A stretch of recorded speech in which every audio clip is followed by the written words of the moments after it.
Whoa, that was fast. There's already one person in the room. Okay, if you're logging, clicking on this video after the live, you're probably better off checking the description. So these lives usually take 5 to 10 minutes before they really get going. And so I'll put in the description when we start getting to the juicy stuff so you can skip to that. Otherwise, feel free to hang out while people start to trickle in. What up, you guys? Welcome to the squad. Welcome into the room, Lady B, Easy Locks. This hopefully is pretty good. I think it'll be pretty good. A little biased, to be fair. But we'll wait a few minutes. Hello, Love Shard. Hope I'm pronouncing that right. Family,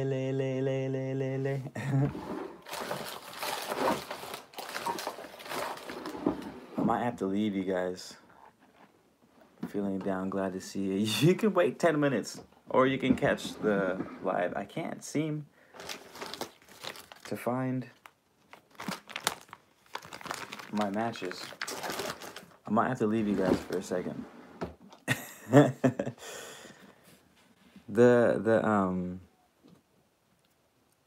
Sade, Love Sade. That's how you pronounce that word. That's crazy. Hello, Last Kingdom, and I have all these candles to light to set the mood, and I thought my matches were here. They're not here. The title is, I wouldn't call it clickbait, but I would call it intentionally striking.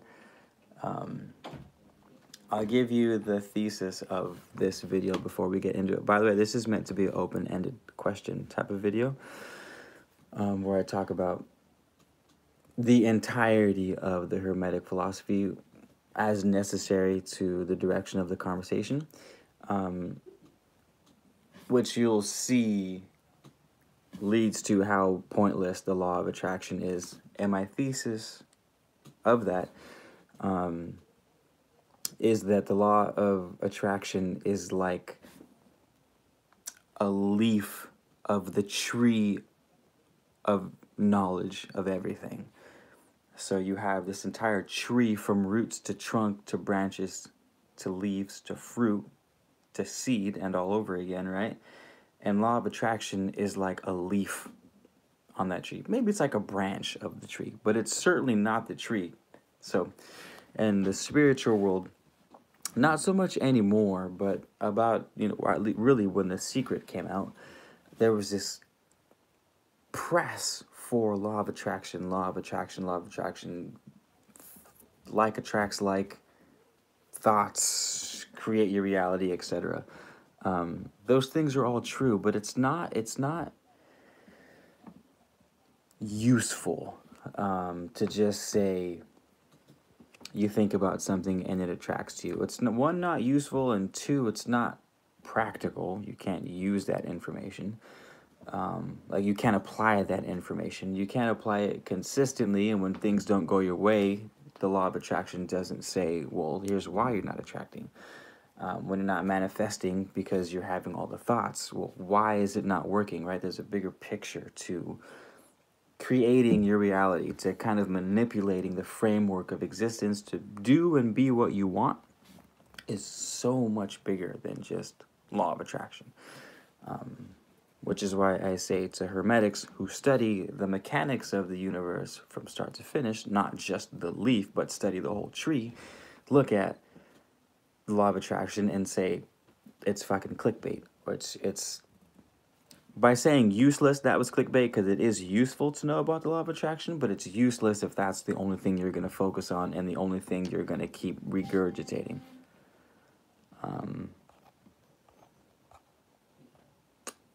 But yes, good evening, you guys. Good evening, Alicia. Nice to see you here.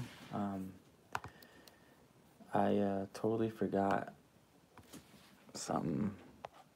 The Last Kingdom. Has anyone else watched The Last Kingdom? I know I digress. Has nothing to do with hermetics, but it's amazing. I just finished it, and I got Lizzie the Lioness on it. Musical mood ring. Hello. the lobby studio, hello. Hope you guys are all squadding up out there. Peanut butter fluff. You enjoy it for a moment, then you need water. It is an extension of the Hermetic philosophy, but it's not at the same time. Because to say the law of attraction means it's one of the laws. So the Hermetic philosophy has 7 laws. One of those laws is not the law of attraction. Law of attraction is like a principle of the law of vibration. The law of vibration is what you need to study in order to learn about the law of attraction, how it works, why it works, why it doesn't work, and why saying law of attraction even makes any sense, because it's not even a law. The law is vibration, not attraction. Couldn't watch it. Saliva Last Kingdom is super violent, but unfortunately I am jaded. And I enjoyed it.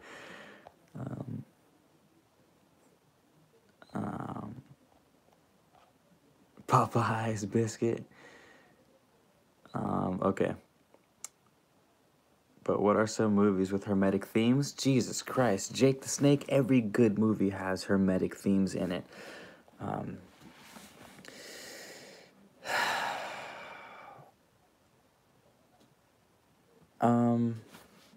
All right, you guys, because the hermetic philosophy is so huge, and I can literally talk about it for days.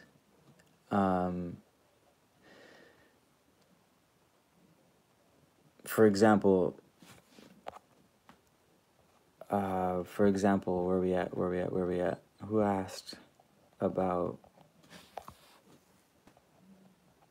law of attraction? Oh, movies with hermetic themes. So, like one good one is Batman. Batman and Joker, specifically the one with Heath Ledger. They did a really good. Oh no, my screen froze. You guys there? Might have to start this over.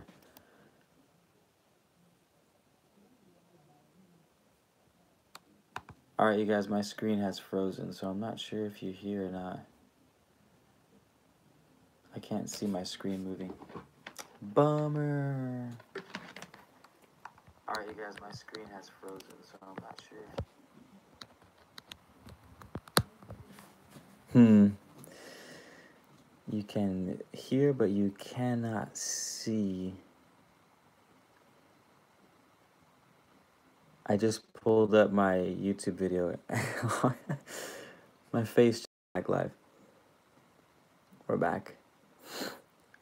Okay, Jake the Snake, I'm gonna answer your question real quick. The Batman with Heath Ledger as the Joker is a really good portrayal of the Hermetic philosophy in action.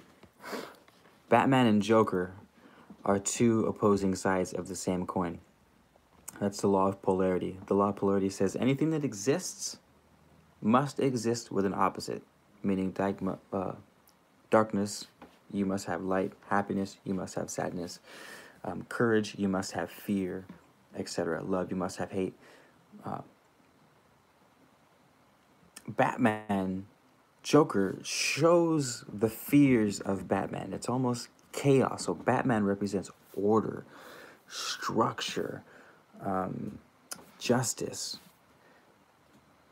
Joker represents the exact opposite. But not only does he represent the opposite, what the law of polarity says, actually this is the law of rhythm, which goes hand in hand with polarity, says that whenever you have a swing to one side, the pendulum will swing, say, to order as Batman. So you have Batman as this very powerful, prominent figure in justice and structure and order. So the amount of strength you have on one side, the height that it swings to one side, it will compensate on the opposite side. There will be a swing in the opposite direction that is almost identical to the swing to the right. And that's what the principle of compensation is. Whenever you swing to one side, it's going to swing opposite to the other side. That's why Joker has so much power because the universe will manifest in itself a equal force to whatever comes into existence.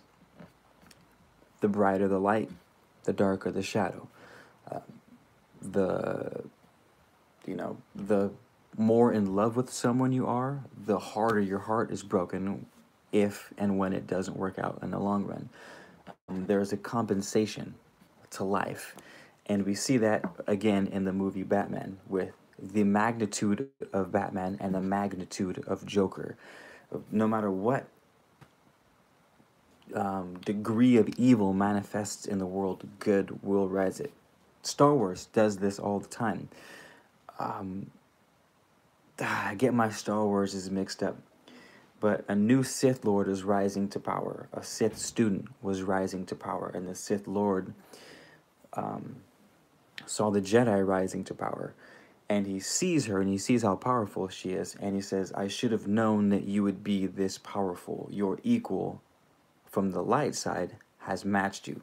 And then the two sides duke it out. Winner takes all for a time being. So really, the Hermetics teachings, why it's such a wonderful philosophy to follow and why I would recommend it over any other spiritual. It's not even a spiritual practice. That's the thing. It's strictly a philosophy. It's not a religion. It's not a spiritual practice. You don't have to worship anyone. And it's not even like Buddhism where they say you don't worship Buddha, even though there's Buddha statues everywhere. You're still worshiping Buddha. It's not that. You're literally, there's no deity. There's no God. There's no person. It's just a set of laws, mechanics. But they're so truthful that they have to show up in every single movie because they're rooted in the fabric of existence.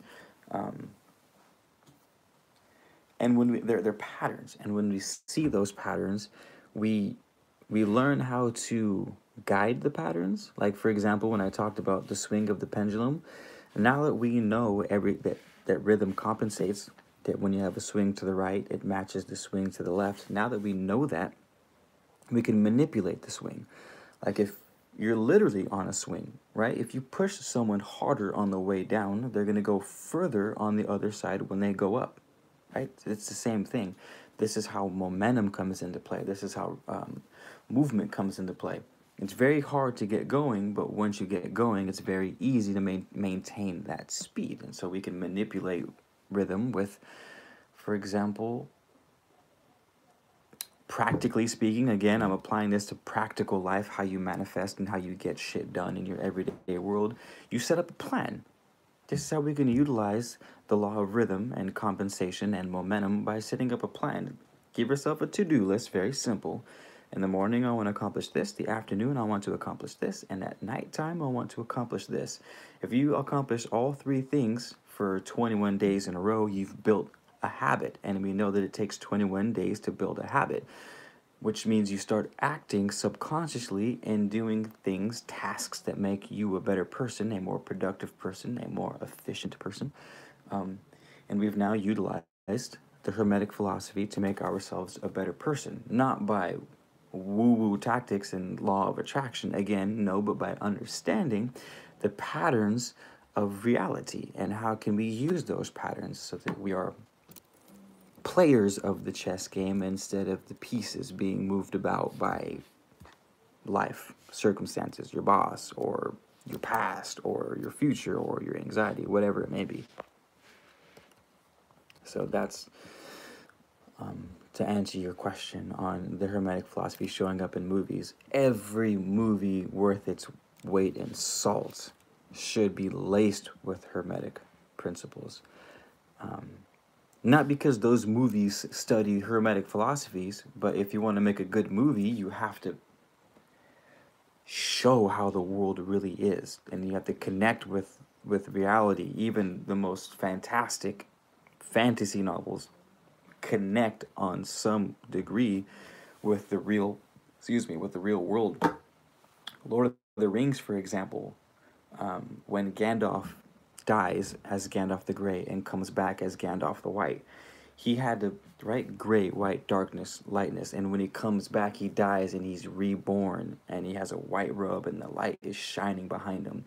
He went through hell, right? Gandalf was dragged into the abyss of Khazad-dûm by a fucking fire demon, right? It was symbolic of a cleanse. He had to go through hell to reach heaven, because when he came back, it was a compensation. He went through hell and now he's in heaven. As equally as bright was the equal amount of darkness he had to go through to get there. And he comes back as Gandalf the White. He's got all the magical powers. He's got a new staff. He talks different. He's more powerful than he was before. And again, this is showing compensation. What he had to go through is equal to what you end up with. The more you put in, the more you get out.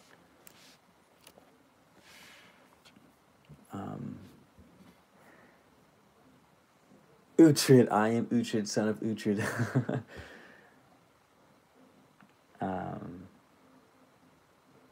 Blessings to you too, Debbie. Thanks for being here. Appreciate it.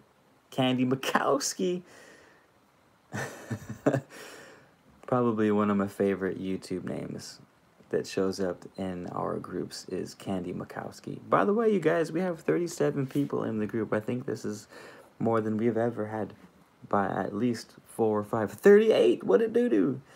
All you guys that are new in here, feel free to introduce yourselves. I like to get everyone a nice, close-knit family in here. Not family, but family, you know what I mean. What's going on, Caribbean? What's up, you guys? How you doing? Cool. So, I hope I answered your question. I don't know who answered and asked the question, but I hope I did answer it. Planning is the beginning to success. Yeah, absolutely. Family. Yeah, planning is, I mean, also another thing with the Hermetic philosophy that I'm tired of people regurgitating all the time is ultimatums, saying you always have to do anything. What we learn in the Hermetic philosophy, the first thing we learn is that everything is it. How can I say this? There is one reality from which everything emanates from. Reality means real and unchanging. If it changes, it's not real, because real is everlasting with a capital R, with a capital T, forever unchanging. Everything in our reality changes outside of oneness. I get older, my age changes, the day changes, our emotions change, our desires change, our technology changes, our culture changes. Not one thing is permanent forever. The only one thing that is permanent forever is oneness, ever unchanging. Oneness is the absolute reality, meaning it is the one true reality from which everything else comes from. And there has to be that one unchanging thing, otherwise the laws that we see in place would crumble and there would be no existence. It would just be infinite possibilities forever, but nothing would actually solidify into form. With that being said, right now you just said we have to plan or we'll fail. Yes, most of the time, but sometimes we can't plan. Sometimes planning, we just don't have the time to plan. We don't have the knowledge to plan. We don't even know if we should be planning. I would say 9 times out of 10, yes, you have to plan or you're going to fail. But we can't get hung up on, we have to still stay a slight bit of fluidity, ability to, what's the word I'm looking for? Freestyle, if you will. Because we can't always plan. And some people don't do well with plans. Some people do well with winging it. It's their lifestyle. Again, sometimes you could be the type of person that just wings everything and your life has been amazing. But now you want to change and you want something and you want to grow and you need some stability, so you start planning. You know what I mean? It's all about the swing. Sometimes you got to plan, sometimes you don't need plan. And being an alchemist, being a creator, is knowing when do I need to plan, when do I not need to plan, when do I need to let intuition and spirit take over, or when do I need to not, and when do I need to use my logical mind and set up 1 through 9 and get these things accomplished, you know. But yeah.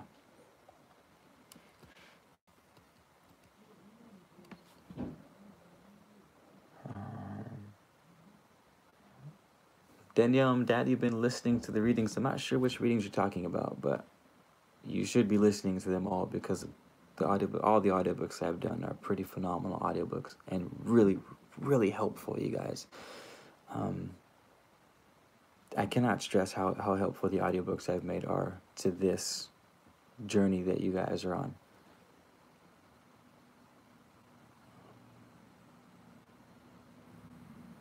Yeah, exactly, Danielle D. The thing with planning is it gives you momentum. Momentum is consistency, right? Like riding a bike, the more rhythm you can get while pedaling, the easier it is to stay up on the bike. You have to keep a rhythm to keep your balance, because that's also what rhythm has to do, is about balance in your life. Swings to the left, swings to the right, equal, equal, equal, equal, equal. And what happens when you try to stop the momentum? It's like throwing a wrench inside of the gears of a bike while the bike is going. It just fucks everything up. So Gandalf was reborn. Hell yeah, Gandalf was reborn. You guys want to see something cool, by the way? This is a Gandalf quote written in Dwarf Ruin, which is Norse, Old Norse runestone. If you guys are familiar with runes, then you'll be familiar with that. It says, "Under no enchantment but my own," and it's a Gandalf quote, because I fucking love Lord of the Rings, and Gandalf is the chant. What books do I recommend? First and foremost, the Kabbalion. I would recommend the Kabbalion. I've also written a book myself based on the Kabbalion. It's the same exact 7 principles. The only difference is I used modern day everything to back up the laws. So the Kabbalion was written in 1911 and they do their best to apply modern science to back up the laws of the universe, right? But that was over 100 years ago. So I took the Kabbalion and the 7 same principles and applied those principles to quantum physics, to psychology, to ecology, to geology, all the sciences, all the social sciences. I applied them to show how these 7 laws do operate in everyday life. So those two, the Kabbalion, in my book, I would suggest, first and foremost, the Kabbalion is free if you want to start with that one online. I also did an audiobook of the Kabbalion. You can check it out. It's on my YouTube channel. I would suggest those highly. Like, I cannot stress how much you guys should start with the Hermetic philosophy and in your spiritual path. It keeps you grounded. It keeps you with a critical mind, right? It teaches you patterns. It teaches you yourself, the world. And then, of course, you can always focus down on your area. Paganism, shamanism, hoodoo, voodoo, Christianity, Judaism, Buddhism, doesn't matter. They all fit in flawlessly, seamlessly to the Hermetic philosophy. Missy Pickles.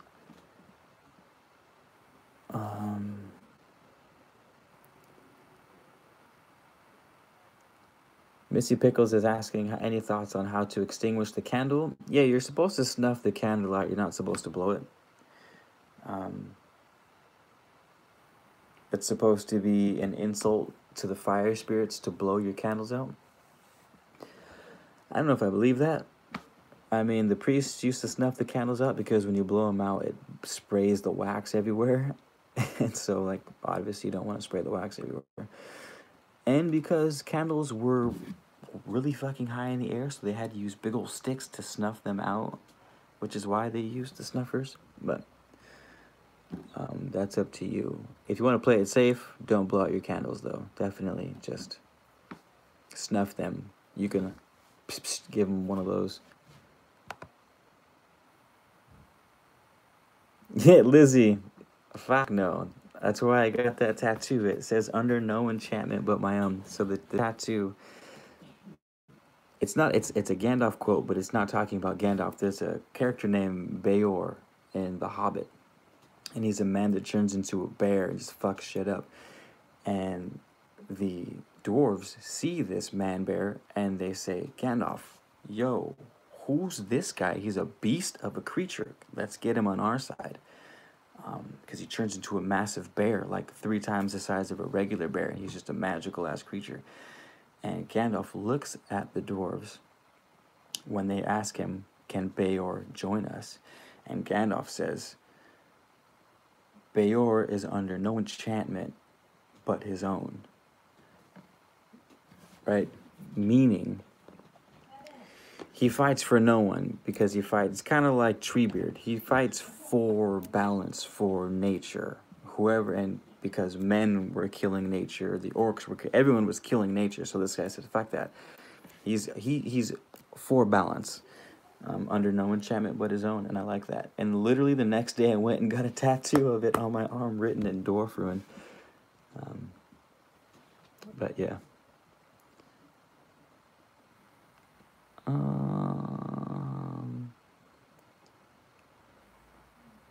Can't believe you actually noticed me. I feel like crying. Forgotten one. Who noticed too? What's going on?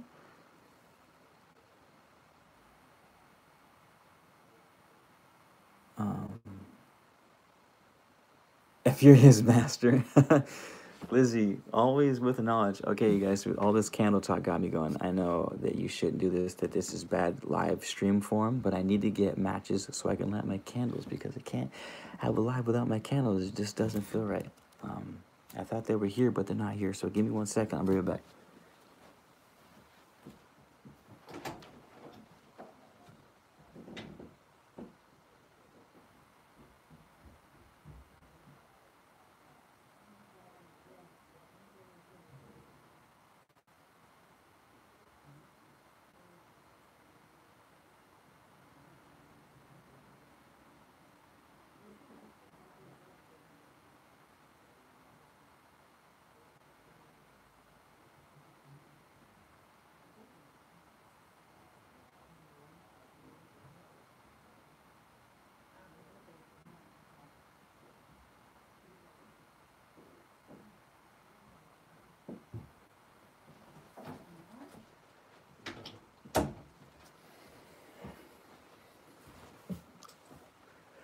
Cool.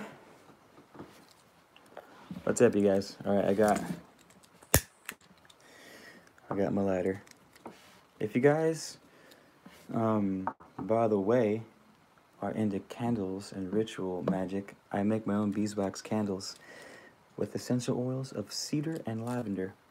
I'm not gonna light that right now because that's a fresh one, but I have like circle ones and pyramid ones and giant pillars. If you guys are interested in those, it's on my Etsy. Otherwise, hit me with your questions. You guys have any more questions about how law of attraction is useless to the hermetics?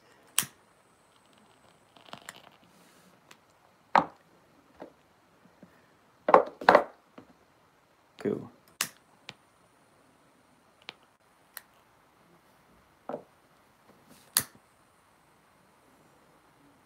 Psychokinetic experiment. Make the picture on the wall. Fire, food, and ale. Damn, I wish I had a drink right now. Which one of you guys wants to send me a really nice bottle of gin? No Patreon. You guys don't have to join the Patreon or anything. Just get me a real nice bottle of gin, and then we can do like gin Sundays. Right, just drink gin, and we do freestyle lectures. That sounds like a lot of fun.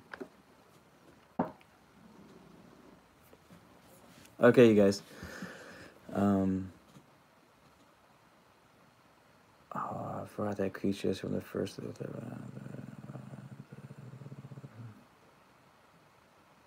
Let's get this fire going. Norse. I do have Scandinavian blood in me. I did what the hell you call it? The DNA testing. And I got 20% Scandinavian blood in me. Who would have figured? Who would have thought?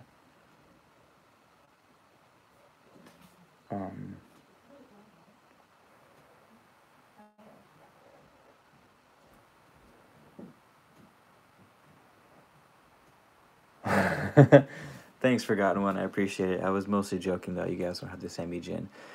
All right, Lady B asks this. Why is hermetics more useful? Definitely Dane. Mostly Dane, probably not Saxon. A little bit of Dane, a little bit of Saxon. Lady B asks, why is hermetics more useful if it takes planning, believing, and execution? I'm not sure I quite understand your question, Lady B. Are you saying planning, believing, and execution is not?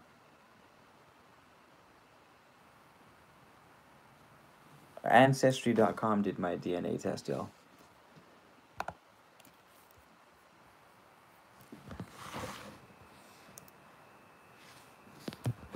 Damn it, what the hell?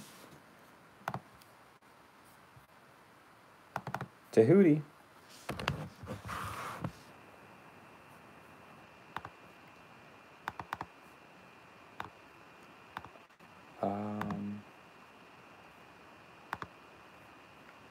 Okay. I am Uhtred, son of Uhtred. Ooh. Only follows your mother's side? Are you serious? I didn't know that, Bill Gorman. That's very interesting. Hermetics is useful for getting what you want out of life. Yes. Yes. Or is it just understanding life? It's both. Law of attraction helps with the same thing, getting what you want out of life. Okay, Lady B, we're going to stick with her question first, and then we'll get to Neil Cohen. So Neil Cohen, don't let me forget your question. I'm going to start with Lady B's first. Candy Mikowski. I think I like your name so much because it reminds me of Mike Wazowski, and I really like Mike Wazowski.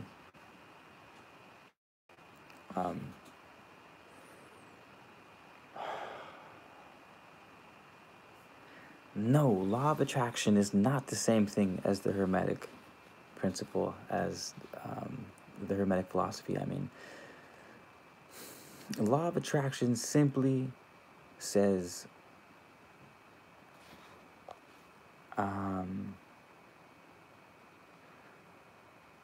Salavi, what you just hit me with, just like struck a nerve.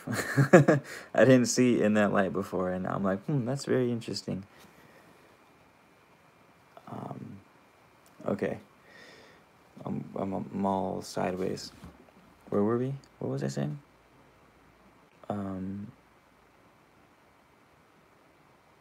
I lost my train of thought. Mike Wazowski. God damn it. See, he hit me with that Mike Wazowski, and I forgot what I was talking about. Law of attraction, Hermetic philosophy. Oh, that's right, law of attraction. The title of the video, of course. Whoops. No, it's not the same thing. So the Hermetic philosophy isn't about getting what you want out of life. It's seeing the patterns of the world and how we can manipulate those patterns to work for us, or how we are being manipulated by those patterns, so that they're being used, not used against us, but being used by law instead of using law. How about let's go in this direction? How about this? What do you guys think the law of attraction means? Some of you guys type in right now. One sentence. Don't get too crazy with me. I don't have time to read all your guys' comments. So just what does the law of attraction mean to you? Simply put, 1-2 sentences. Go. Hit me. Keep it concise, keep it simple. In the meantime, I'm going to look for my oregano.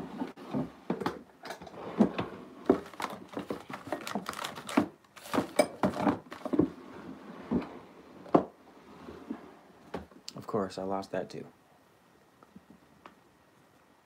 Damn it. I think it's downstairs.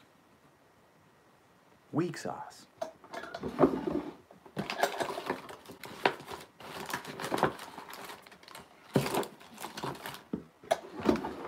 Ooh, resonance. Getting some good answers so far.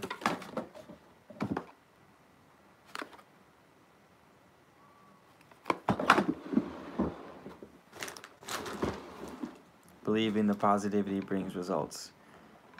It's fluff and peanut butter, baby. Attract what you want by keeping higher vibrational thoughts constantly flowing. Like attracts like. Resonance. Okay, stop. No more. No more. I gotta keep up with you guys. This is enough to go off of.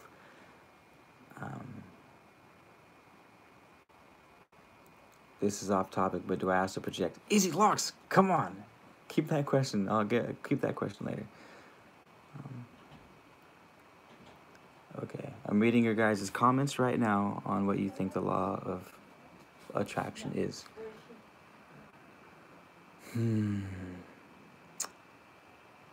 So switch off your devices. Resonance. Your comment was probably the closest to home, or at least the closest to the Hermetic philosophy. Actually, it is the Hermetic philosophy. Resonance is part of it. Believing positivity brings results. As you think you are, what you portray. Okay. First of all, I don't even have to... Alright, so first things first. You notice how each and every one of you has your own version of the law of attraction. Some say it's like... some say it's positive thinking. But it's not positive thinking because there's also negative thinking, right? Positive and negative are the same exact thing on opposite ends of the spectrum. So it's not only positive thinking, it includes negative thinking.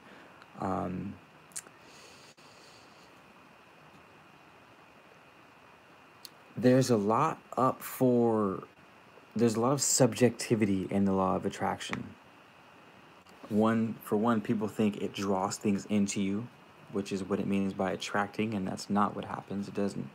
You don't attract things physically to you, you stimulate things, which is why Switch Off Your Devices had the best response when he said resonance. So resonance is closer to like attracts like. There's a lot of commotion going on over here. I'm having a hard time following my train of thought.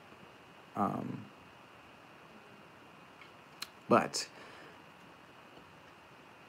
the law of vibration, which is what you need to be thinking of when you think of attraction, is that everything in the universe is moving, period, right? Plain and simple. That is a solid definition that everyone starts with as their base and may move forward from there. This is why it's easier to use the law of vibration than the law of attraction, because the law of attraction is interpreted a million different ways. But, maybe 4 or 5 ways that we see often. Think of all the YouTube titles, what the law of attraction really means, or what they left out in the law of attraction, or the one law of attraction secret that everybody missed, or why the law of attraction isn't working for you and how to get it to work tonight with this simple meditation. You know what I mean? There's all kinds of fucking different avenues that the law of attraction goes down, and it's because it's a very vague description of vibration. But if you start with vibration, which is where the Hermetic philosophy starts with, you just say, everything moves, period. Everything vibrates, period. Your thoughts have a vibration, period. It has a frequency. That frequency meaning it. When you hear something has a frequency, what they're saying is that there is a electrical signal. Like your heartbeat, for example, has a frequency. It goes up and down in the pattern. Up, down, up, down. It's a rhythm. Boom.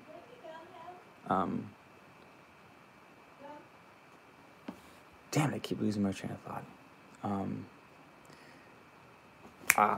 And attracting things, you're not attracting things. What you're doing is you're matching that frequency. So your thoughts emit a frequency, your actions emit a frequency, certain words emit certain frequencies, and everything in existence emits its own unique signature, right? There's only one Keith. My name's Keith, by the way. There's only one of me in existence, in this reality, right? No other entity in the entire universe is experiencing the world through my eyes. It's just this soul. So I have my own specific frequency, but that goes for everything. This candle, there's no other candles occupying this candle space. This has its own frequency, its own resonance. Everything in the universe has its own frequency. When it comes to manifesting what you want, materializing what you want, the name of the game isn't the law of attraction. The name of the game is matching that frequency. How can we get on the level of that frequency? And when we match the frequency, we don't draw the thing towards us. We stimulate. We evoke. We bring to life that thing. And let me give you the perfect example of that. Again, I forgot your name. Who brought up switch off your devices? When you said resonance, that's you might have even read my book. Is that why you said that? Because that was perfect. Resonance, I'll just read the definition to you first of all, then I'll go from there. Resonance. Did I spell that wrong? Why is it not coming up? There we go. Oh, come on, you're killing me. I just want the definition. All I want is the definitions. Okay, resonance.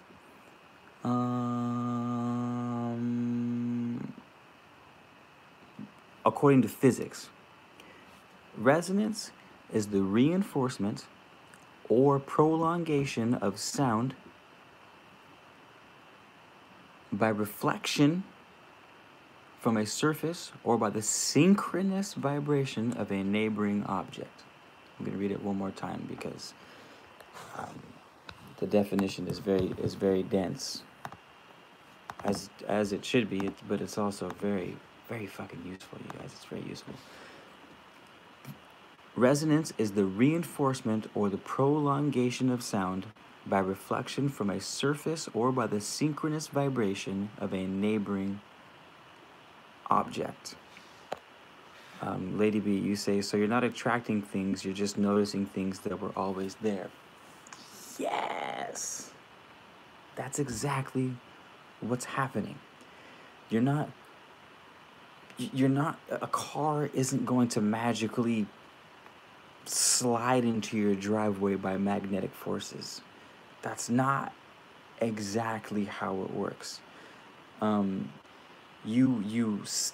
me get back to this definition, right? The perfect example of this, if you're a musician, is when you tune instruments. All right, there is a phenomena called resonance, where if you're playing an E string of a violin or any string, you play the E string of a violin, bling. You play the E string. If the E string is in tune, actually tuned to the note E at the frequency of E, and if there's another violin in the room that's also tuned to the frequency of E, the other string in the room will vibrate without being touched. As long as both strings are in tune with each other, right? You tune both instruments to the E it should be. You hit the E string on one string, the vibrations will literally vibrate the other E string and will cause the other E string to rattle. In other words, you will have evoked the other E string without touching it, purely off of sound vibration. That's how that's how the law of attraction works in the real world. That's how vibration works in the real world. We have thoughts, we have actions, we have words, we have choices, we have an existence that creates a certain type of frequency. And when we can get that frequency that we're emanating from ourselves through our actions, our words, our choices, our deeds, the clothes we wear, the people we hang out with, the movies we watch, the books we read, the frequency we emanate from ourselves will start to evoke things in our world that match it. Whether it's a certain lifestyle, a certain partner, a certain job, and we will begin to, like that violin string, start sending out vibrations in the world, and those other things will be stimulated by us, and we'll begin to notice them. Oh, I never noticed that before. And other people will notice you. Oh my God, this person's like, we're clicking, we're vibing. What do you think people mean by when they say, oh yeah, we vibed? We've literally vibrated to each other. Have you ever hung out with someone who you felt like you had more energy with when you were done? You guys were in sync with each other, and you rattled each other, and you got louder. That's what feedback is in music. When you get a feedback loop of sound goes into the microphone, and it plays through the monitor, and if the monitor is facing the microphone, the sound goes from the monitor to the microphone, back to the monitor, back to the microphone. And what it does is it creates a feedback loop that gets super loud. That's why it hurts your ears, because they feed off of each other and it just fucking tears your eardrum up. That's what's happening when you are in an area that matches your frequency. You guys kind of vibrate off of each other, and you kind of raise or lower each other's energy. That's why equally we can feel drained hanging around certain people, because for the exact opposite reasons. That was a really long-winded way of saying probably what you guys have been saying to each other in the comment section, which is we're evoking, we're not attracting, we're evoking, we're bringing into existence, we're materializing, not attracting, we're materializing, evoking. And that's it. Again, and the law is not the law of attraction. The law is the law of vibration, which is simple. It just says everything vibrates, and everything that is moving, oscillating back and forth, sends out a signal. And what we want to do is match the signal of the world that we want to be in. There's chaos. In the transition, there's chaos. Just like when you're spinning water around in a circle. If you have a bowl and you have a spoon and you're spinning in a circle, after a while you gain momentum and it's really easy. You have to put in very little work to keep the vortex going. But if you want to switch the vortex in the other direction, it turns into chaos and it's going left to right, and it's really hard to get it going again. But after a while, it starts to get a rhythm and it becomes easier. Same thing. So the switch will cause chaos because it has to kind of destroy, or it has to kind of come apart before you can reorganize. But that's as to be expected, you know?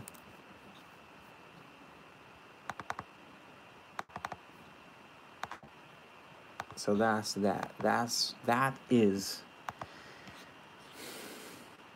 a more useful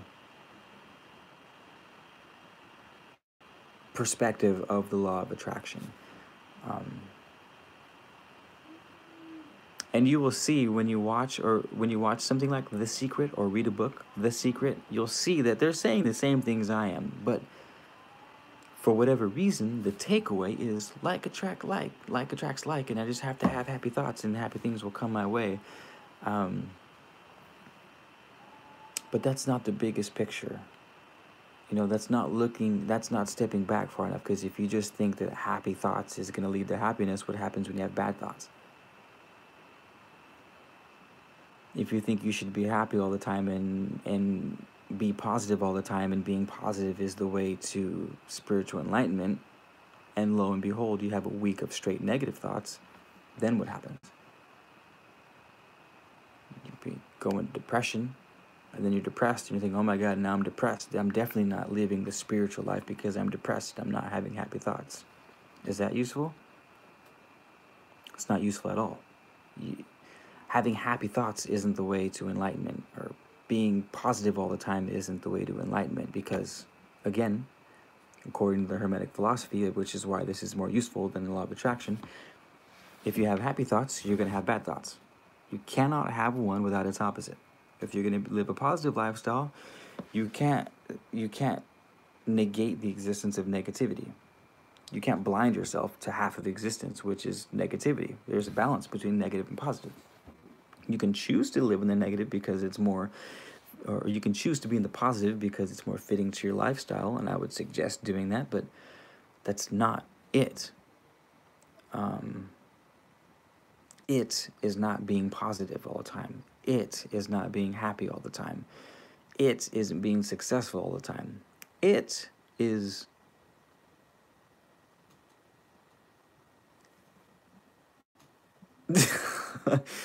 you know?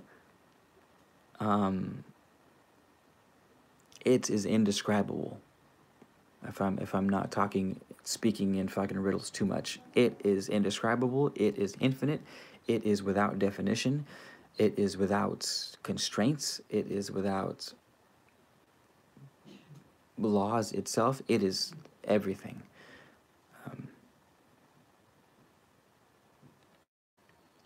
That's what we learn in the Hermetic philosophy. Bill Gorman, it is the all. Thank you very much.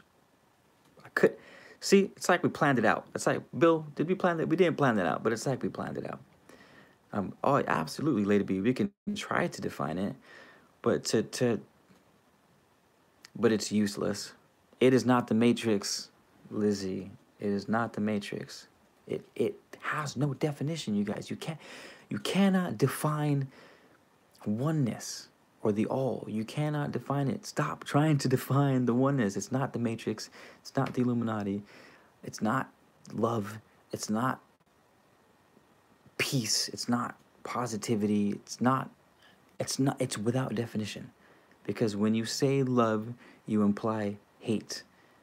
When you say it's happiness, you imply sadness. When you say it's joy, you imply whatever the hell the opposite of joy is. And this eternal thing is without opposites. It is everything, all in one.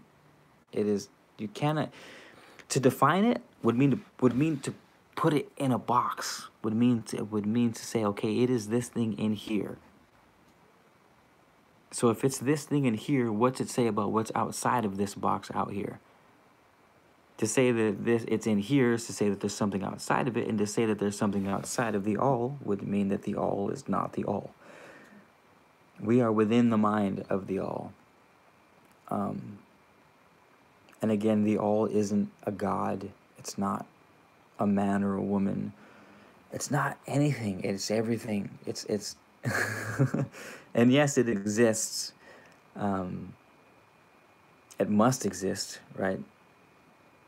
So, yeah. Sorry, you guys have been asking me questions for at least the past 10, 15 minutes, and I haven't answered them because it's hard. I lose my train of thought very, very easily. So, I won't be able to keep up with all of your questions, but if you really want me to answer them, please ask them again. Or if one of you guys saw a question that you want me to answer that you didn't answer, then you can also ask that one again. I'm totally down for that, but just bear with me on the response time. One of my things I want to do when I just went on this rant about how you can't define the all. What I should do, what I want to do, is get a whiteboard, put it here, and describe with pictures how the all, the philosophy behind the creation of everything, how the all is this infinite thing, and we are a thought within the mind of the all. Similar to how Hamlet is a character in Shakespeare's mind, we are characters in the mind of the all. Not the all. Hamlet is not Shakespeare, right? Hamlet's not going to stand up in Shakespeare's world and like buy a cup of coffee or something, right? He's a character in the mind of Shakespeare.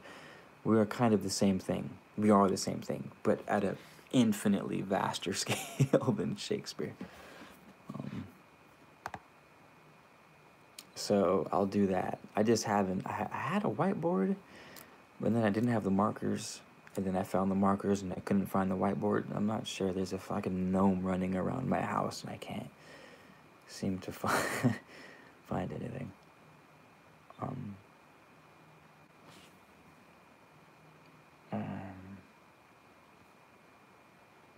Danielle D, I feel idolatry is attempting to find. Yeah. The sages would agree that if trying to define the all or figure out what it all is akin to a mouse running around a mouse wheel for eternity, spending all of its energy, yet dying cold and tired in the same exact spot that it started. So, our job is not to define the all, it is not to figure out what the all is or what it all means. Our job is to learn the principles that emanate from the all, the 7 hermetic principles, and to study them and to learn them and to see how those mechanisms work in our everyday lives and how to use them so that, again, we become chess players instead of chess pieces, because the rules don't change, just our role changes. Yeah.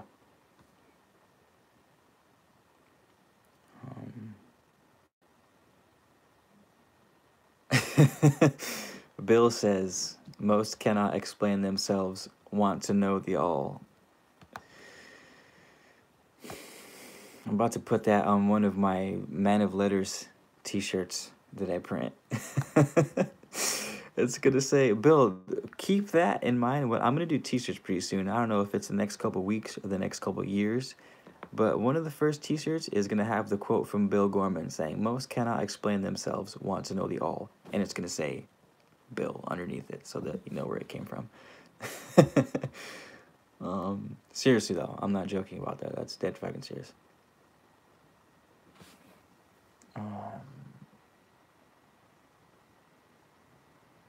Lady B, you're asking me about the lottery? I have no fucking clue. Jesus Christ, how do some people win the lottery? I don't know. You want to know what I think about the lottery? There's like 1 in a whatever odds that someone's going to win the lottery. Any particular person has a chance of winning the lottery, right? It's 1 in whatever billion. But there's 100% chance that someone is going to win the lottery. You know what I mean? So it's like, yeah, you might think it's something magical to win the lottery if you're the one doing the winning, but there's nothing magical in hearing that someone wins the lottery, because someone always wins the lottery. You know what I mean? So how they get it, I don't fucking know. Maybe they sacrificed a couple goats and shit, did some blood magic, or I don't know. I don't know how people win the lottery. If I knew the answer to that, boy would be living in a castle that I built myself with my own team of scientists inventing shit around the clock, and mariachi Mondays, where every Monday I bring in a mariachi band to raise the morale of the team. But until then, I'll keep my ear to the floor to learn how people are winning the lottery out there.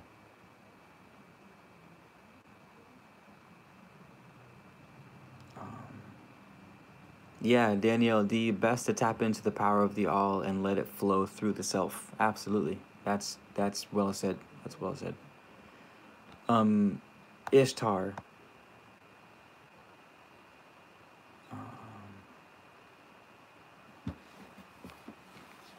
All right, so Ishtar asks, what are the hermetic rules? Missy Pickles, I'm in California, just living the dream. SoCal, Santa Barbara, just there's 7 hermetic principles. The first is that is the principle of mentality, which says that everything begins in mind. Mind is the ultimate origin of existence. The second is the law of correspondence, which you guys might be familiar in the terms of as above, so below. Excuse me. So the macrocosm can be found in the microcosm. The microcosm can be found in the macrocosm. That's the law of correspondence. And the usefulness of that is we can learn about the unknown by studying the known, because um, since everything is comes from the same place, it all has the same blueprint somewhere in there. Like, for example, you can see the lines in my hand, right? That's the structure of my hand. So it should come, or the lines of my hand. So it should come as no surprise that the neurons in the brain make that same pattern. Or river deltas branch in the same shape as my hand. Or they're showing clusters of super galaxy clusters, and it's the same pattern as the neurons in your brain, right? That's the law of correspondence. As above, so below. The third is the law of vibration, which we just talked about, which says that everything in existence is in movement, and that movement emits a frequency. That's the third. The fourth is the law of polarity, which says everything that exists with both itself and its opposite. So light, darkness, love, hate, cold, hot. The next principle, I'm not sure what number we're on, is the law of rhythm, which says life will always swing back and forth between the two poles. So existence will always swing from darkness to light, darkness to light, darkness to light. The next law is the law of cause and effect, which says that for every effect there is a cause, for every cause there is an effect. And it also says that you cannot have an effect without a piece of the cause inside of it. And a cosmic example would say existence started by the all having a thought, and its thought created the infinite amount of universes that we exist in. So since we are extensions of the all, and since the all used thought to create with, we too must use thought to create, because we come from that original thought. Therefore, we use thought. That's love, cause, and effect. Everything. Nothing happens outside of law of cause and effect. I can go into that deeper, but that's a whole fucking can of really cool worms that we could open up. The next one after cause and effect is the law of gender, which is kind of like polarity, but it says that everything that exists exists with both masculine and feminine qualities, not to be confused with man and woman, penis and vagina, though that is a physical example of the law of gender, but it also happens in the mind. You know how we have a right brain and a left brain. The right brain is your creative side, which is very abstract, without boundaries. That's your feminine side, very flowy. And then you have your left brain. Am I getting those backwards? Your masculine side of the brain, which is very linear, logical, likes structure, likes order.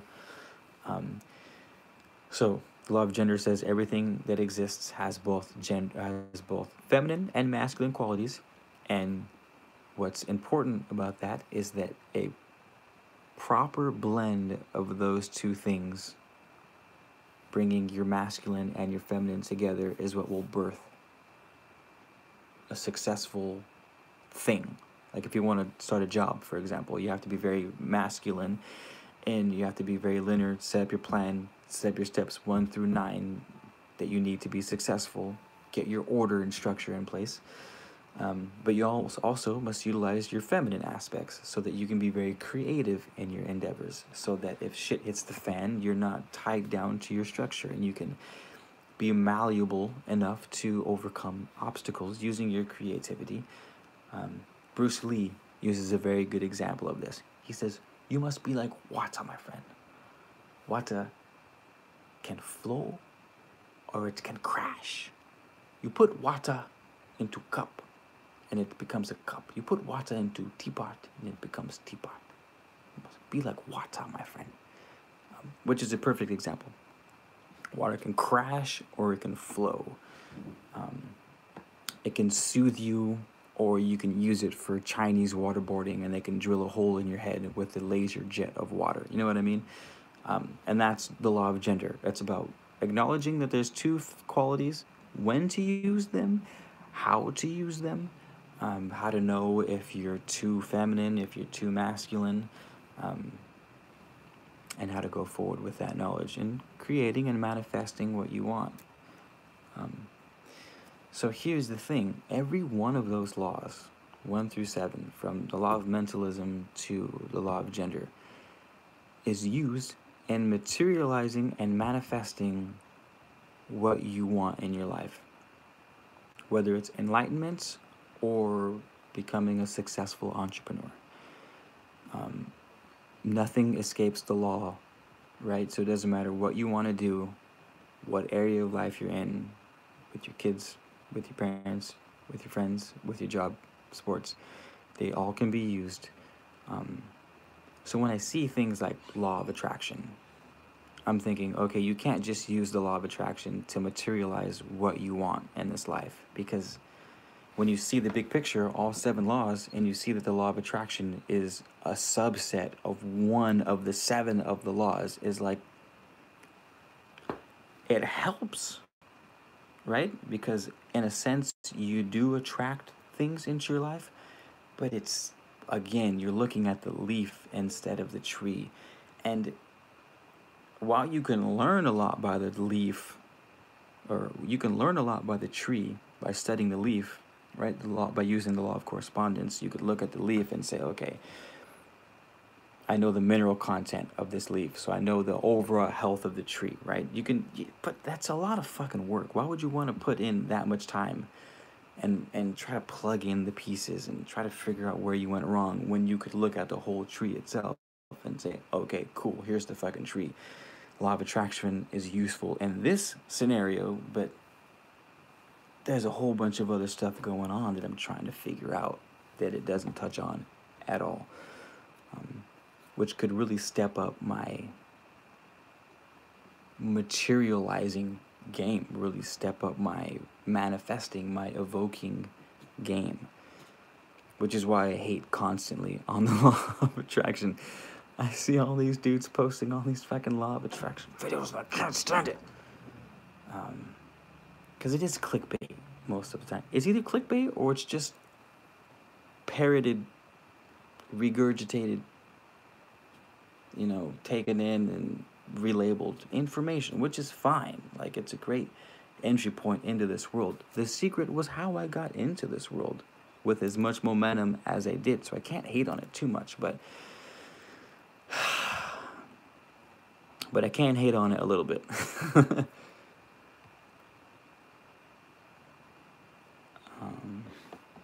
All right, I'm going back over some of your guys' comments, so feel free to talk amongst yourselves for a second.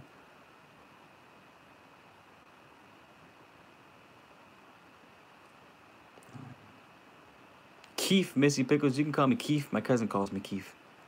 It's funny.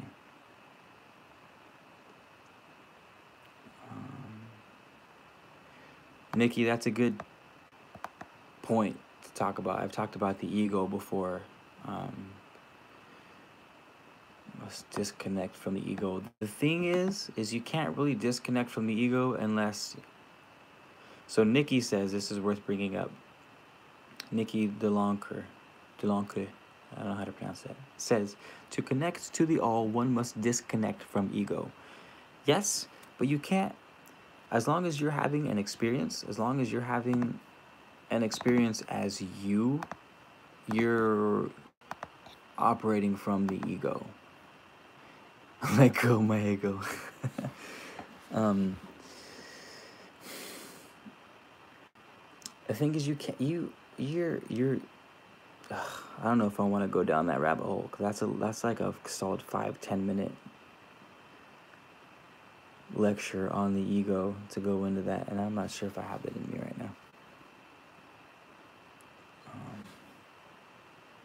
Missy Pickles, you're gonna love California. That's amazing. I always tell everyone welcome home when they come here, because you visit and you never want to leave. 8-foot tall statue on eBay in LA.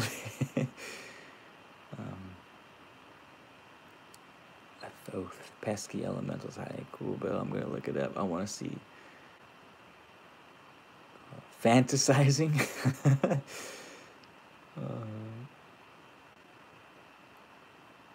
Still reading your guys' comments, by the way. Bill, I saw that. I was looking up Toth candle holders, and I saw the life-size statue, and it's only a couple $1,000 too. I'm definitely gonna buy that when I get to the point where I'm making enough money to buy stupid shit. I'm gonna buy a castle. Two, buy a life-size statue of Toth. Did I say I'm gonna build a castle? There's a couple other things that I want to do too that every day. Oh, get my own suit of armor. Like, I want my own custom-made armor from head to toe with like a shield and a sword. Yeah.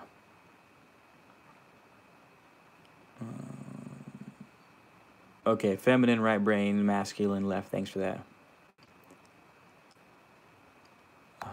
Salavi Studio brings up something very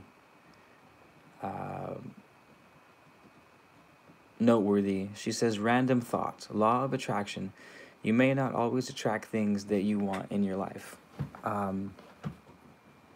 Yeah, that's also a good point that I forgot to bring up in the law of attraction, is you don't attract what you want, ever. Not ever. See, should never use ultimatums because they're never true. Sometimes you do get what you want, but most of the time, especially if you don't know the mechanics of existence, most of the time, what we want is far from what we are actually emanating.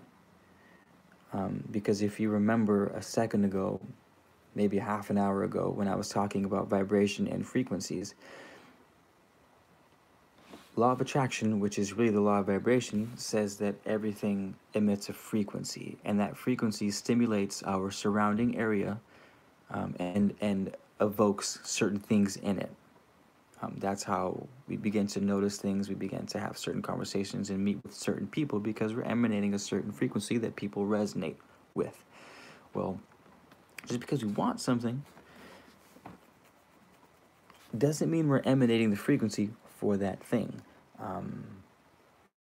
I want to be able to lucid dream every night, but I'm probably not going to because I'm not existing in a world where I'm 24/7 emanating what it means to lucid dream. I need to be keeping dream journals every morning. I need to be taking all my dream herbs every day. I need to do my reality checks every day. I need to be reading books about it. I need to be having conversations about it. I need to hang around with people that do it. The more I can add to my charge, the faster the manifesting will be. So wanting and existing are two separate states of being. And we have to emanate a frequency in order to manifest something. And simply a desire is not enough. We desire lots of things that we don't get, but we don't get them because, again, our lives have to exist as that thing we want to broadcast the strongest frequency. Most people don't do that.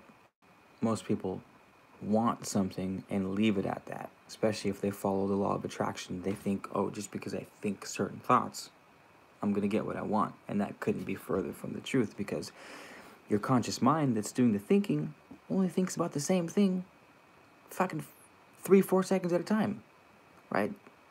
We can't even meditate for 5 minutes at a time without having a million different thoughts, which should tell you right then and there that your thoughts alone aren't strong enough to manifest what you want in your life.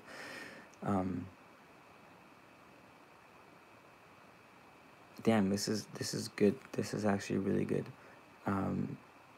A trick for manifesting, you guys, for creating things that you want in your life, is to switch from using your conscious mind to using your subconscious mind.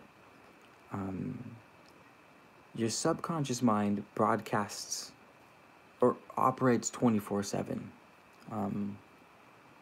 A physical example in the real world is your subconscious programming of your body beats your heart 24. You don't have to think about your heart beating. You don't have to think about breathing when you fall asleep. You don't even have to think about driving anymore because it's become a habit. You want to program your subconscious mind so that it broadcasts your signal 24/7. How your subconscious mind works is it's very, very, very hard to program.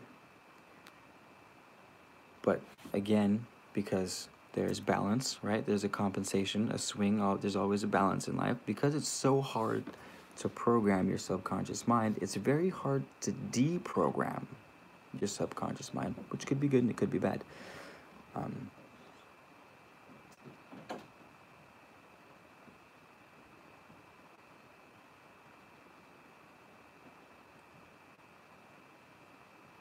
There's like 1,000 things that I want to say on that at the same time. I'm trying to like hone in, but that's pretty much it I have to say on that. I could go really deep on that, but if you guys can make sense of that, program your subconscious mind with the thoughts that you want, not your conscious mind. Your conscious mind is very fickle and it craves new all the time. Oh no, my candle's leaking. I just blew out the candle. I just pissed off the fire spirits. No, I didn't. Me and the fire spirits are homies. Me and the fire spirits go way back. I'm an Aries, king of fire. So me and fire are homies. Where was I? What was I saying? I forgot what I was saying. Curse of the fire spirits can make you lose your train of thought.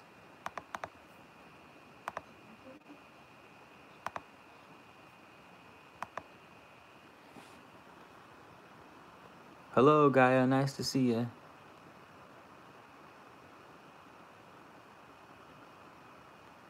Man, there's so much juicy stuff. My dad's texting me, but I can't see his text without. Pops, are you in the room? Dad, are you in the room? Richard Garcia, you in the room?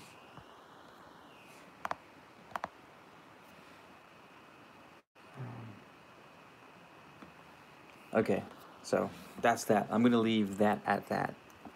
Subconscious, conscious. Your conscious mind likes novelty.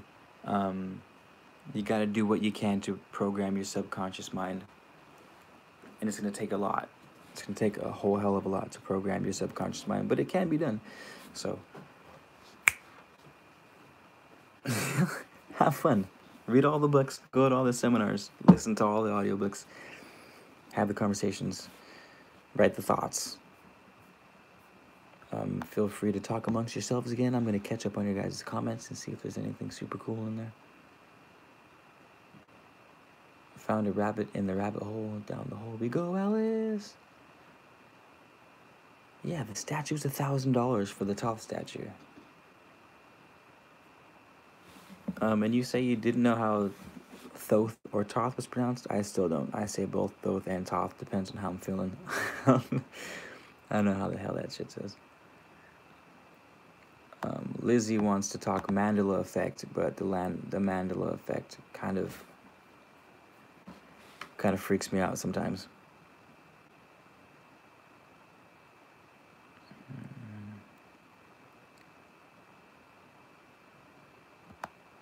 It's possible, Nikki, to completely disconnect from the ego, but you've got to be dead or near-death experience or on a lot of drugs or just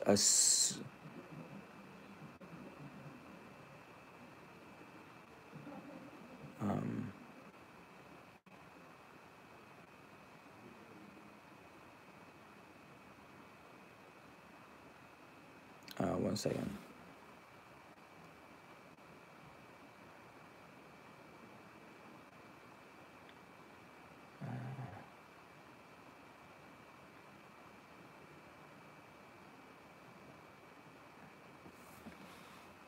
Lost my train of thought. Holy shit. Thoughts on astrology. I like astrology a lot. But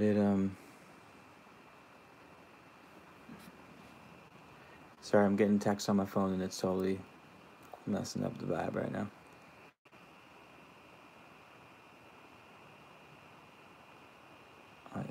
Yeah, Nick Lee, you're right about the...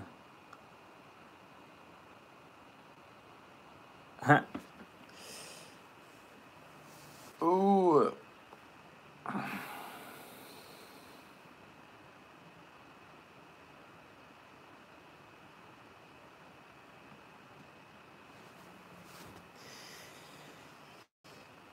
Alright, sorry, I had to reboot my head. I have a business deal going through right now, and I'm getting a bunch of text messages on it, and it's like interfering. Candy Mikowski asks, have I been astral traveling lately? I have actually never astral traveled, unfortunately. I came real close to doing it. I got to the state where your body starts vibrating, and I got scared because it got super intense, and I cut it off, and I haven't gotten back to that point since, and that was like 5-6 years ago, if not longer. But I did have a pretty phenomenal lucid dream the other night, unlike any other lucid dream that I've ever had.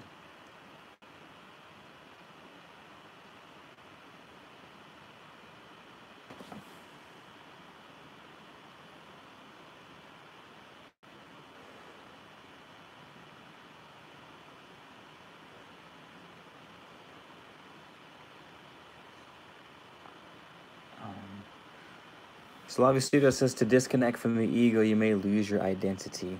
You have to lose your identity to disconnect from the ego. Yes, detachment is necessary, but at what cost?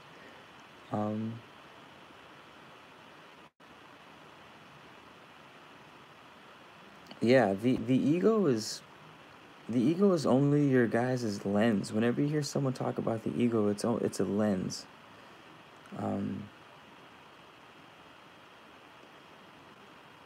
I don't know if you guys know who Carl Sagan is, but he was a famous scientist back in the 70s, I think.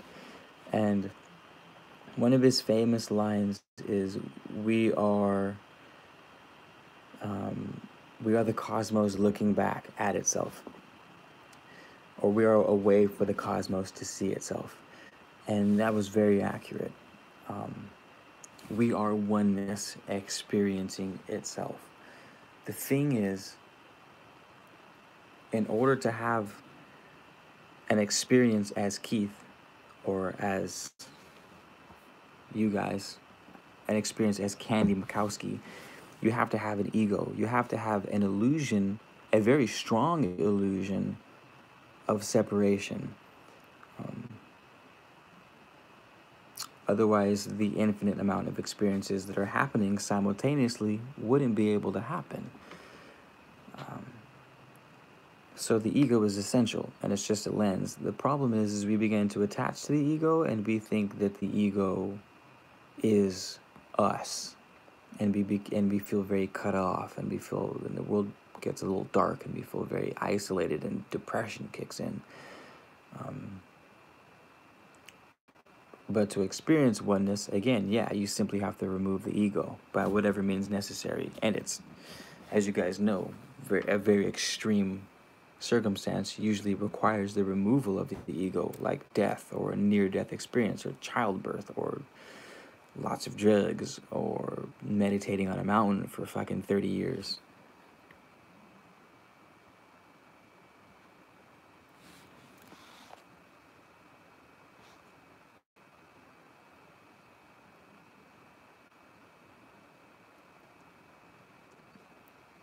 Reboot the head all the time, and Aries rules the head. Lots of tension there. I'm Aries too, I feel you. I definitely can be in my head way too much.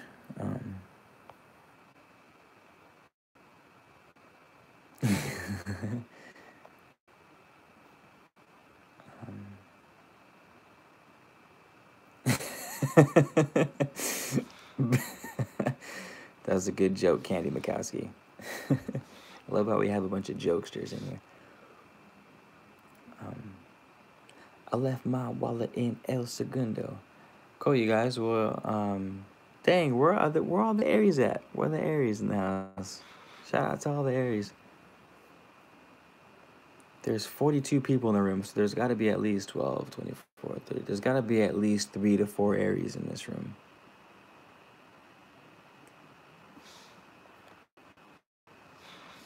Also, easy locks. What is your secret? I would love to astral project. Ooh, don't try. There you go. That's the secret. I'm good, Michael Fam. Thanks, man. Thanks for asking. How are you doing?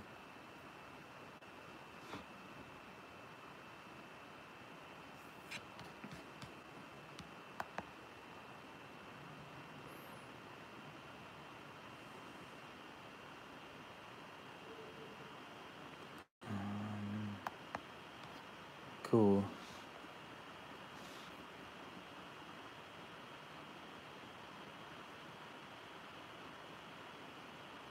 Bring back the guided meditations. Michael Fam, I have the guided meditations. I have them all up. I was putting my guided meditations on the Patreon for the Patreon supporters, to try to generate revenue for the channel, and then no one jumped on it, so I was like, for free. So I just started releasing them for free. One more. I have one more.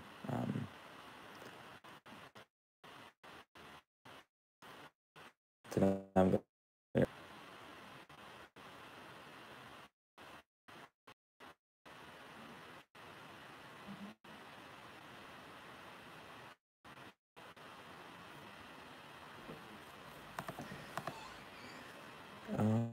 Super Aries, what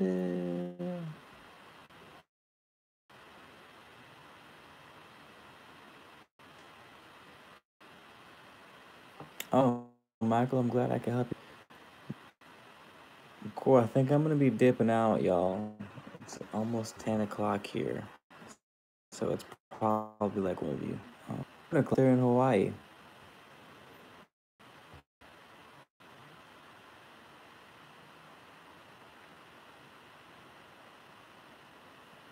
Duke Gill, the best way to have dreams every day is to start a dream journal, first and foremost. And that goes for all you guys. Or dream tincture too. If you're not keeping a dream journal, the tinctures that I sell on my Etsy page are you any good. You might have more dreams than usual. But if you're not keeping a dream journal and you're not training your mind to remember, then everything else is going to be useless. Your meditations, if you're drinking teas, if you're taking tonics and elixirs for dreaming, all of them are going to be useless if you don't have a dream journal. So if you want more dreams, you have to, because everyone has dreams every night anyways, you just don't remember them. So and you will begin to dream every night, multiple dreams.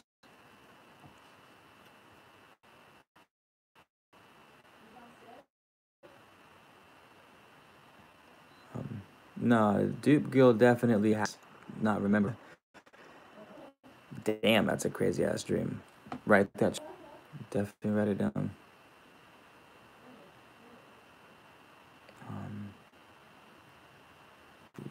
And I forget my dream. Yeah, you have to write it as soon as you wake up too, because you. Cool. The Etsy, I'll send you guys Etsy.com/shop/ManofLettersCo.